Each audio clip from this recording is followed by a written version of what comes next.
Magandang araw mga boss, dito na tayo sa last part. Kung makikita nyo, na-balance ko na yung pagkaka-adjust ko dito sa clutch pedal ni customer. Kahit dito sa ibang mga pedal niya, kita nyo, halos pantay-pantay na sila ng clearance or ng play. Ang problema kasi nito mga boss, kung napanood nyo yung part 1, bukod sa maingay yung clutch pedal niya, pag ikinambyo mo, sumasabit. Tapos minsan may ingay pa. Pinalitan pa ito ng repair kit sa clutch, kaya lang ayon kay customer, ganun pa rin. At ang hatol na sa kanya, ibaba na yung transmission. Start ko na itong makina. Hero nyo, Laguna pa si customer dahil sa hindi sa kontento sa hatol, napilitan siyang pumunta rito. Subukan ko na nga ito mga boss. Yun, ang lambot na ikambyo. Diba? Sera, kwarta. Lambot siya. Ikaw lang pala nag-adjust. Kala ko, pina-adjust mo sa ano yung patras. Paano may na-adjust yung boss?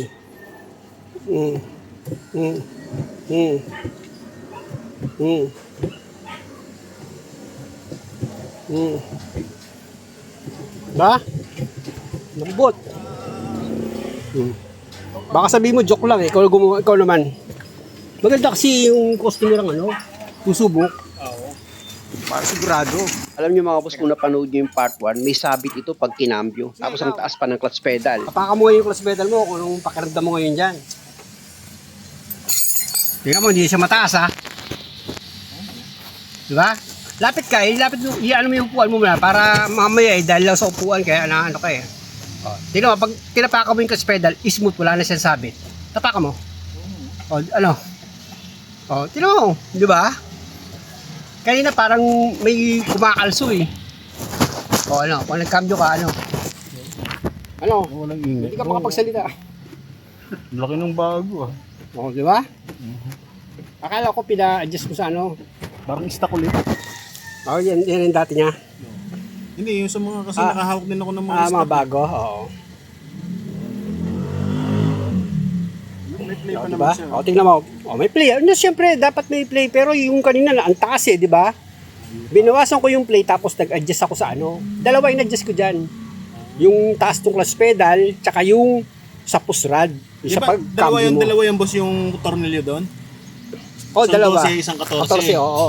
Ah, pati yung 14. Hindi kasali yun. Lock yun eh. Lock yung ano eh.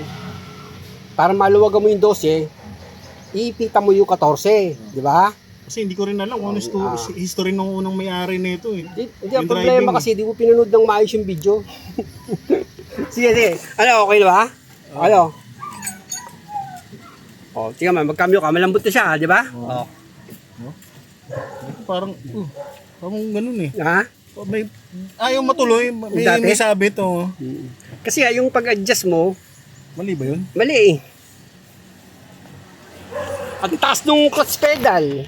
Tapos kapag inapakan mo yung clutch pedal, may time na biglang lulubog. Pwedeng may hangin sa pagkakableed. Pero inano ko, ano rin eh, sa pag-adjust mo talaga eh. Kita mo yung mali niya, Walang wala, kaldag, oh. tignan mo ha, Walang kaldag. wala na, siyempre. Tignan mo, apakan mo yung ano niya, yung clutch pedal niya, yung laro-laroin mo, wala, hindi na siya maingay. Oh. Ano? Pero dito parang may vibrate yun. Alin? Eh, natural. Kaya apakan mo yung ano eh, clutch pedal eh, magkakambyo ka eh. Tsaka nawala yung kaldag. Sa adjustment lang kasi minsan talaga. Kaya matigas yung clutch pedal, yung adjustment dapat talaga balance. Sa totoo lang mga boss, baligtad lang yung pagkaka-adjust ni customer pero marunong siyang pumihit ng tornilyo. Actually mga boss, kailan lang nabili ni customer itong sasakyan niya. Na ang nakita niya lang na problema, may maingay dito sa pangilalim, tapos matigas nga itong clutch pedal niya at magganit pag ikinakambyo. So far, okay na ito. Unang may-ari, sabi ko, ba't ganun parang may sabit yung clutch? Oo. Yung may ganit boss, Oo, may ganit siya. Pero ngayon, pag inapakan mo, di ba, suwabing-suwabe. Yung nawala yung ganit. Ano Abi, yung nangyari yun? Ang nangyari, basic lang na problema. Blinid ko yung secondary clutch kasi pinalitan ito ng repair kit. Pwedeng kulang pa sa pagkakableed. Tapos yung push rod sa clutch pedal, inayos ko yung pagkaka-adjust. Kaya ang ginawa niya, pinalitan yung repair kit. Oo. Kita mo, palit ka agad, ano, di ba? Kaya pala, ano, malinis yan. Pinalitan niya agad yung repair kit ito. Bagay, wala naman tayong magagawa eh. Napalitan niya naman eh. At least kahit papalo, walang nangyari. Ngayon may nangyari na. Tapos yung sabi ko, ba't ganun meron pa rin? Oh, ano sabi niya? Ano ano yan, clutch assembly na yan. Patay. Yung release bearing daw. Patay, kita mo? Grasya ka sana, no? Pag hindi nakukuha, ganito eh. Pag di makuha yung problema, Kailangan matiyempo mo talaga to si... dirt mechanic. Oo. Ay, biro mo kung binaba mo yung transmission yan. Yung laking gastusin mo nun, di ba? Question na ako, 20. Yung daro ko mga 20. Ang Sa 20 daw eh. 20 yung gastusin mo. Well, hindi nga ako nag-isip na dyan ang problema sa ano, transmission mo. Sabi ko, ay, hindi. Sabi ko, tama na ako sa ano. Ito lang muna. Tama na ako kay Dirt Mechanic. Antayin ko na lang yung pagka walang gawa. Manuwarin ko nga sa bayo ko yan. At dahil sa okay na yung problema ni customer dito sa clutch pedal at yung dalawang shock absorber sa harapan na palitan ko na dahil nga sa meron daw kalampag ito, dito naman ako sa pag-scan ng makina. And mga boss, switch off ko na itong makina tapos i-connect ko na ngayon itong socket wire ng scanner ko. Simpleng pag-check up lang naman ang gagawin ko dito mga boss dahil nga sa kailan lang nabili ni customer itong sasakyan niya at syempre para sigurado gusto niyang malaman kung meron itong fault code or wala. On ko muna yung susi. Okay. Naka-on na yung susi. Asian.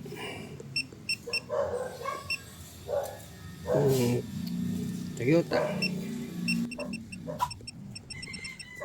Ito na nga pala yung pangalawang pag-scan namin dahil ang gusto ni customer pares daw ng modelo ng sasakyan at unang-una pati yung pangalan daw ng makina dapat parehas. Ipat ako ng pwesto mga boss, malabo eh. Tapos sa pag-scan na gagawin ko, sa automatic selection ko nilagay. Ayan, automatic selection. Diba? Kuha nyo. Ito mga boss ka model niya, pati sa makina parehas sila. Kaya i-quick test ko na yan. Actually mga boss sa system naman ng ECU, same lang naman sila. Kaya wala namang problema. At sa unang pag-scan ko naman, wala namang fault code na lumabas. Pinagbigyan ko na lang si customer para masaya. Ayan mga boss, kung makikita nyo, 100% na. Pero wala naman lumabas na fault code. Yung unang pag-scan namin, wala din naman lumabas na fault code. Lagay ko na yan sa report. Okay din, wala rin. Ganun din naman eh, kita mo, lumabas. Ganun pa rin, wala nang problema yung sakyan mo eh. Maayos pa lahat boss, yung computer system. Ano problema? At dahil sa okay naman ito, wala namang fault code na lumabas, switch off ko na itong ignition niya. Tapos, hugutin ko na itong socket wire ng scanner ko. At least, alam mo na ngayon na wala akong problema. Di ba? Dito na ngayon tayo sa final para malaman natin kung okay ba yung pagkakagawa ko dito sa sasakyan ni customer. Protest na, Tal. Protest na. Hop, yeah. Ito na kasi mga boss yung pinakahihintay ko, yung paghatol ni customer. Na testing. Saan tayo boss? Kaliwa. Okay lang yung taas ng clutch pedal, ano? Okay, ano? Piritin mo muna. Biriting ko boss? Kasi, pagbigyan natin yung sa kumatol ng transmission, mamaya tama siya eh. Oo. Di ba? Pag uminit kasi yan, tapos kakasabit. Ito nga yung problemang lumalabas dito. Kapag nasa biyahe na si customer at mainit na itong makina, may mga time, may sabit na pag ikambyo mo. Kaya isa yan sa obserbahan namin ni customer. Kaya lang malayo na tinakbo namin pero swabe pa rin ang pagkambyo. Kaya tama yung pagkambyo mo, nakita ko. Easy yan, easy. Di ba? Easy yung pagkambyo mo eh. Walang sabit. Walang... Kita mo, di ba? Oo. Yung parang may talon. Hindi, kanina, ano ko agad. Naramdaman ko agad. Akala ko kasi, sa mekaniko, gumawa ikaw pala, nag-adjust. Pero yung, nagpalit nung repair kit, clutch, sa mekaniko yon. Oo, sa may motor. Ba't di mo na sa kanya pina-adjust? Okay naman daw eh. Naku po, isa pa. Okay naman ah. Ano naging okay ito? Ikaw nga, hindi ka nga mekaniko, hindi sa'yo okay. Di lalo na pag upo ko, di ba? Pasin ko agad, hindi okay. Patambunting na to boss, no? Kita mo, labot magkambyo. Di ba? Parang bumaba na ano. Alin? Ngayon? Oo. Ngayon, ang baba, di ba? Tapos sandali niya i-cambio. Samantalang yung before, ang taas ng pag-apak mo sa clutch pedal. Tapos, ang hirap naman ipasok ng cambio, di ba? Paano mo ginawa yun? Yun. Abangan mo yun, panoorin mo yun kung paano ko ginawa. Tandaan mo yan, panoorin mo yun. Ito sabi ko, ginawa ko naman yung sinabi niya. Parang ganun pa rin. Ang taas na ng clutch pedal mo, pero ang hirap i-cambio. Ngayon naman, ang lumalim na yung clutch Oo, pedal. oo. Pero ano, pakadali i-cambio. Sorry. Di ba? U-turn na tayo. Abangan mo kasi yung ano, pintindi mo yung paggawa ko ng video para hindi ka kakamali. Hindi naman ako pwedeng manlaglag ng ano yung paggawa eh. Siyempre, magagalit naman yung tao pag niloloko mo. Kasi araw Kaya naman nawala yung kadyot niya kasi tama na yung timpla ng clutch eh. Di ba? Diba, pasin mo? Wala na yung kadyot. Mataas naman yung clutch, may play, pero may kadyot, may galit. Magalit siya, makadyot. Oh. Kahit ito, kahit babae yung mag-drive nito, kaya na to i-drive. Oo, lambot na yan, malambot na yan eh. Tsaka wala kang mararamdaman pag inapakan mo yung clutch pedal, suwabing-suwabe. Diba? Kita ko naman yung pag ano mo, cambio mo kanina eh. Yung before kasi naramdaman mo dahil nga sobrang taas ng clutch pedal, parang kakadyot siya eh. Yun yung kwento mo sa akin eh, di ba? Nung tumawag ka sa akin, kaya pumasok sa isip ko. Kaya kita mo, ang pasok nung gagawa, baba transmission, di ba?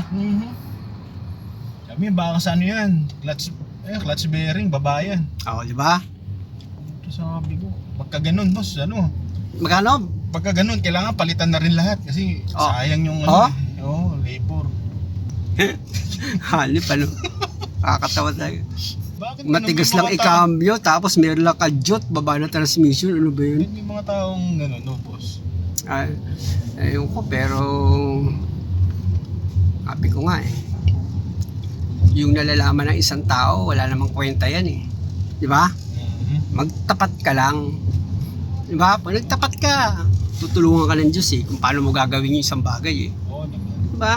Eh kung nasa isip mo agad, kumita. Hindi naman lahat siya magpera eh.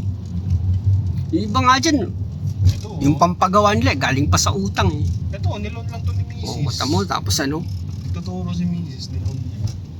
Hirap pa lang sa Mata mo, hirap may sasakyan. Nilon nyo, inutang nyo pa, di ba? pera, pambili.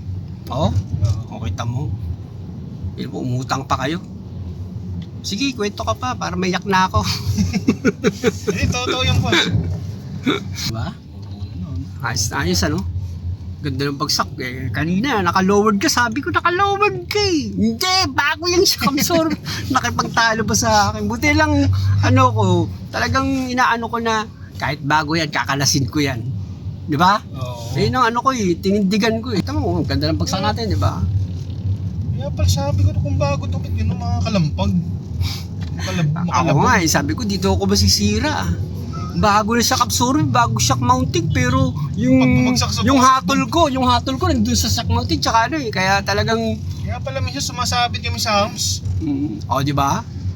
Sabi ko sa iyo eh, Sumasabit kami mas. naisahan ka lang ng binilhan mo. Sinabi sa'yo, bagong surplus. Di ba? Ano, okay na? Oo. Okay na? Satisfied? Satisfied, boss. Hindi sa aking pagpunta ko rito. Gising Ang layo. Oh? Oo. Nagkwento na naman ito mga puso kanina, nangungutang ngayon, gising doon ng maaga. Parang, Hindi, kasi nagluto pa ako kanina. biro mo. Sige mga boss, maraming salamat sa panonood. Sana nakakuha kayo ng idea at kung maaari, huwag niyo naman sanang kalimutang mag-subscribe sa channel ko. Maraming salamat! Ang ganda ng views dito.